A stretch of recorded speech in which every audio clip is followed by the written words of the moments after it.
In this video, we're going to talk about how to construct a confidence interval for the mean response of a simple linear regression model.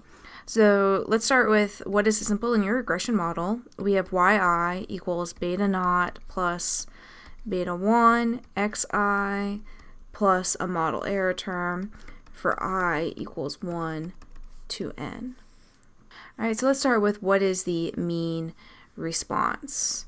Y is our response variable, so the mean of y is the same as the expected value of y given a particular value of x. I'm going to use this notation xo to represent a particular value of x. So it's not necessarily one of our observed values. That's why I'm not using xi. Okay, so it's not necessarily one of these 1 through n observed values. It's just a value of x. Okay, so this expected value of y given xo, this is our mean response at a particular value of x. All right, this is going to equal the expected value of beta naught plus beta 1 xo plus epsilon sub I.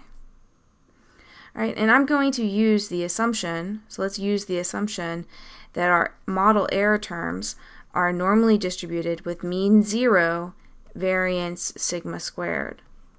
All right, so since they have mean 0, their expected value is 0. The expected value of the intercept, beta naught, is just itself. The expected value of the slope is itself, and we're also assuming that x is non-random, so that's also itself. All right, and then the expected value of our error term is just 0. Okay, so I can erase that. All right, so this is our mean response. Our mean response is beta naught plus beta 1 times xo. And of course, beta naught and beta 1, we don't know what they are. Right? Previously, we've constructed confidence intervals for their estimators. Right? What are their estimators? Their estimators are b naught and b1. Right? And previously, we've discussed confidence intervals for these guys. Right? And right now, we are going to be discussing a confidence interval for this guy. So to do that, we're going to need to know an estimator of that guy. We need to know what is the estimator of this mean response. All right, and we're going to use y hat, right? And I'm going to use this notation naught, which means that is the predicted value of y at x equals x naught. Okay, so let me write that down. This is the predicted value of the response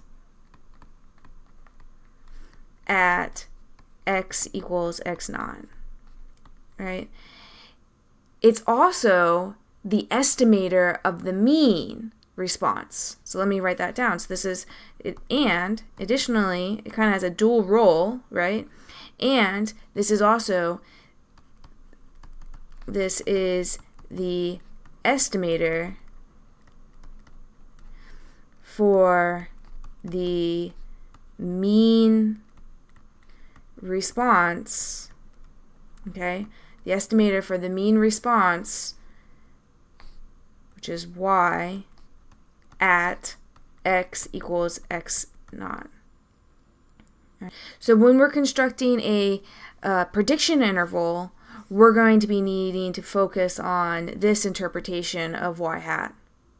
But right now, since we're constructing a confidence interval on the mean response, we're going to focus on this definition of y hat. Okay, so now to construct a confidence interval for this expected value using this y hat as my estimator, I need to know what is the distribution for this y hat. Right? And y hat is going to have a normal distribution due to this assumption that the model error terms are normally distributed.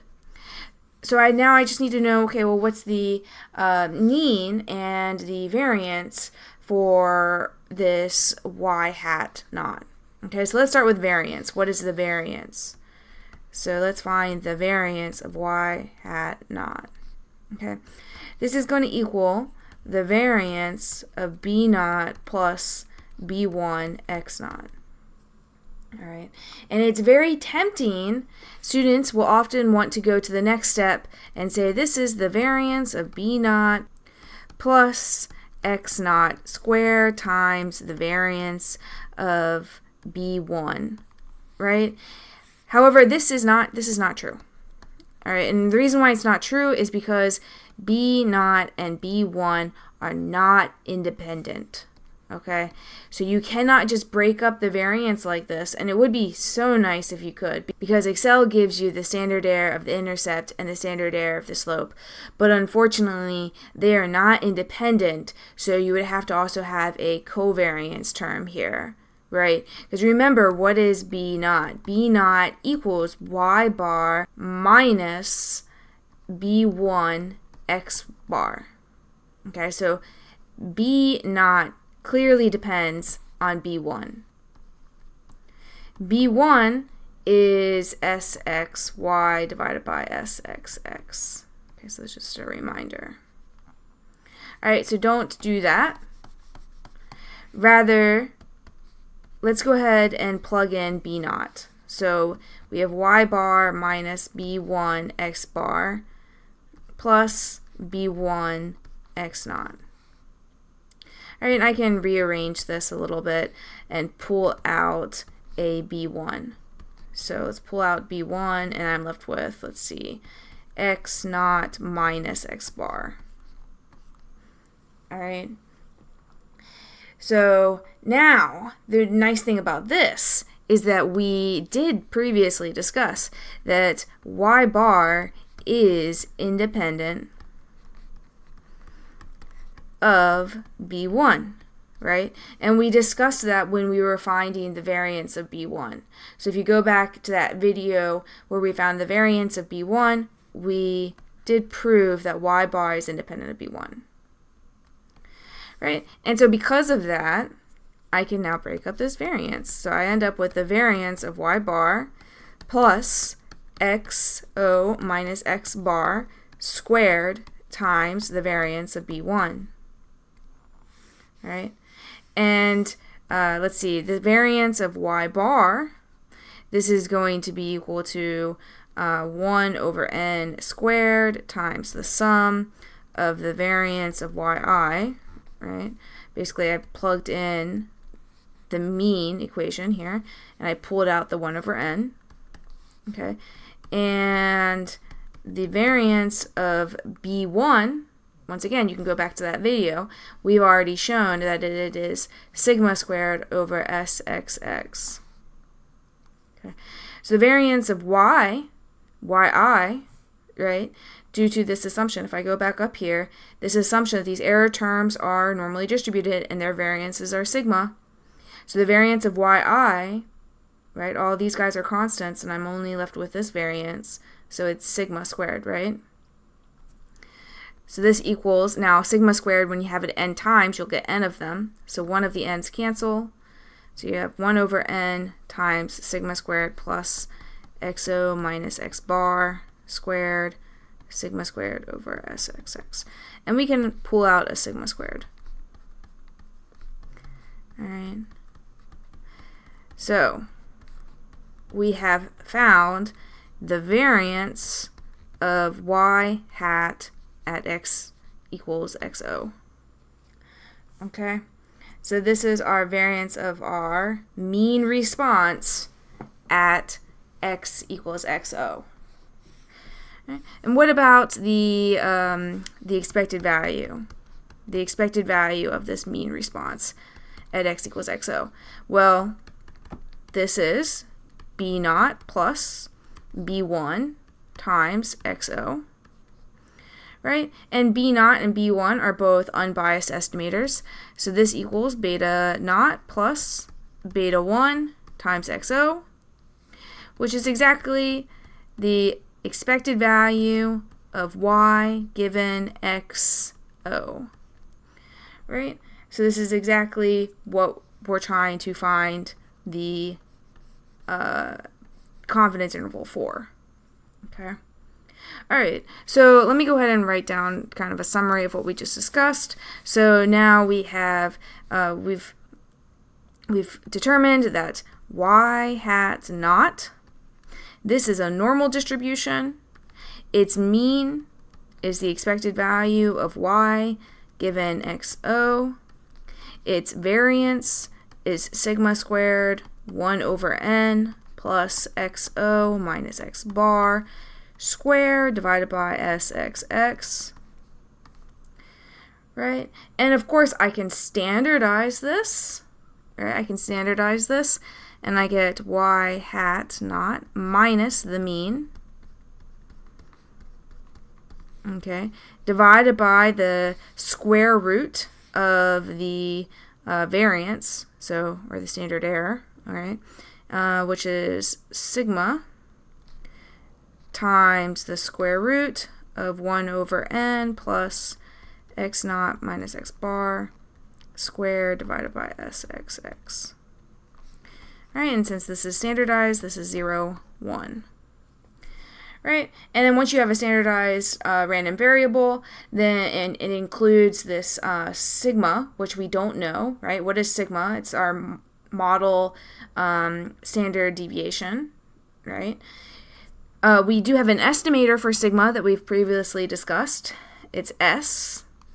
S is the square root of the squared residuals. So yi minus yi hat, right? These are our residuals, our observed residuals, divided by n minus 2. Okay. So if we were to plug this guy in for this sigma here, let's go ahead and do that.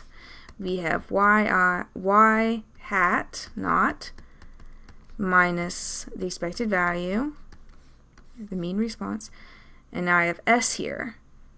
All right.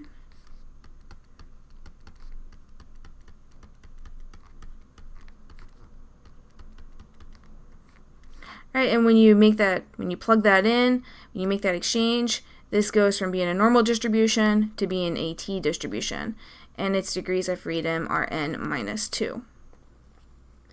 Okay.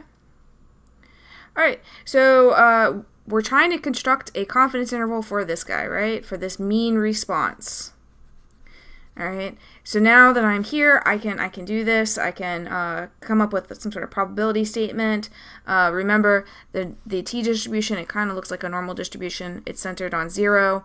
If I want a 1 minus alpha level of confidence, I have the negative t alpha divided by 2, because alpha divided by 2 would be on each tail, n minus 2.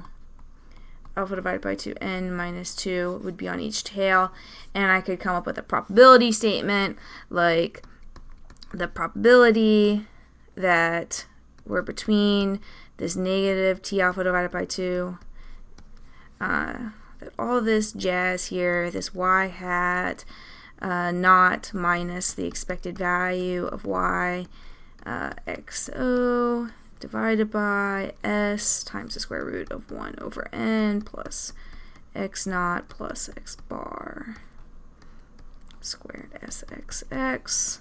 Okay, all that jazz is between these two t values, right? The probability that this guy is between those two t values equals 1 minus alpha, right? And I can use this probability statement to construct the bounds around this guy, right? Just basically using algebra. I can move everything around to either side of these inequalities, right? And I will be left with my confidence interval, which is y hat naught plus or minus t alpha divided by 2, n minus 2, times all this jazz, s square root of 1 over n plus xo x naught or x bar squared sxx. Okay. All right. And so this is my confidence interval. This is it. My confidence interval for the mean response at a particular value of x naught. Okay? And there's a few things I want to point out about this equation before I leave it. This is the standard error for y hat naught. Okay? Also, I want to point out that this is a confidence interval, okay, for the mean response at x equals x naught, okay? Do not confuse this with the prediction interval. We're going to talk about the prediction interval coming soon. So this should not be confused with the prediction interval, PI, okay? The prediction interval, which is for a single new observed value of y at x equals x naught. Okay? So, very important that you understand that a confidence interval is for the mean. A prediction interval is for one single observation, right? And we'll talk more about a prediction interval to come. But just for right now, I just want to make sure that we are aware that these are two different things.